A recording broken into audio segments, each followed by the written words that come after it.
बोलता हूं इसलिए कि न बोलूं तो अपराध होगा। जो मिला है उसे बांटना जरूरी है। जो मिला है उसके मिलने में ही ये शर्त है कि बांटना जरूरी है। मिल जाए और न बांटो तो कंजूसी होगी। और सब कंजूसियां माफ हो सकती हैं, लेकिन परम सत्य मिल जाए और न बांटो तो यह अक्षम्य अपराध है। ये कभी भी क्षमा नहीं किया जा सकता। ये बिना लिखा कॉन्ट्रैक्ट है, किसी कानून की किताब में नहीं।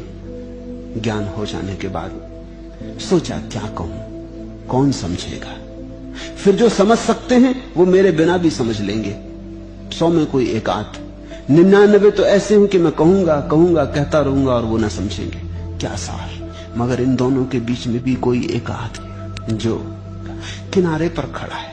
कोई धक्का दे देगा तो गिर पड़ेगा सागर में, किसी ने धक्का न दिया तो खड़ा रह जाएगा। कुछ तो बहुत दूर है सागर से, आप कितनी धक्का दो वो ना गिरेंगे। गिरेंगे भी तो जमीन पे गिरेंगे, उठ के खड़े हो जाएंगे और गाली देंगे कि क्यों धक्का दिया, हम भले चंगे जा रहे थे और तुम्हें धक्का देने की सूझी। और कुछ है जो छलांग लगाने को तैयार ही है, उनको धक्के की जरूरत भी नहीं, वो छलांग लगा ही रहे, उन्होंने तैयारी कर ही ली है। बस वो 1 2 3 की प्रतीक्षा कर रहे हैं कि कौन जाएंगे। लेकिन कुछ हैं जो किनारे पर खड़े, पहुंच गए सागर के किनारे और छलांग का साहस नहीं जुटा पा रहे। सभी बुद्ध पुरुषों के सामने ऐसी घटना घटती है। जब मिलता है सत्य तो एक मन होता है चुप रह जाओ, अब कौन फिजूल पंचायत में पड़े। और यहां ऐसे लोगों की हीरा भी दिखाओ तो वो कहते हैं कहां है हीरा, दिखाई नहीं पड़ता। और कौन जाने ये आदमी धोखा दे रहा है कि लूटने आया कि क्या मामला है। ईश्वर, आत्मा, निर्वाण, मोक्ष होते थोड़ी बातचीत है। किसी और को उलझाना, हम बहुत समझदार हैं, हमें ना उलझा सकोगे।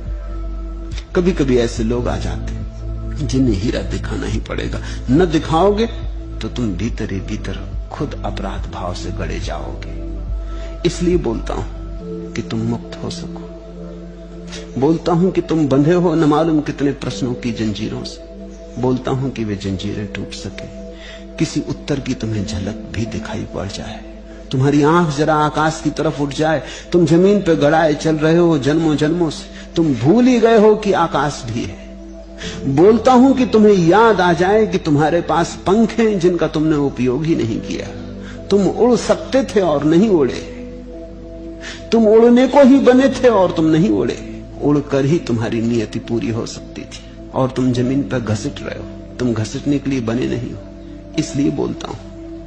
मैं तुमसे जो बोल रहा हूं उसमें कुछ विज्ञान है, जो मैं बोल रहा हूं उसमें कुछ मंत्र है। इन मंत्रों को अगर तुम समझ लो तो तुम वापस वहां पहुंच जाओगे जहां से आए हो, मूल स्रोत तक पहुंच जाओ।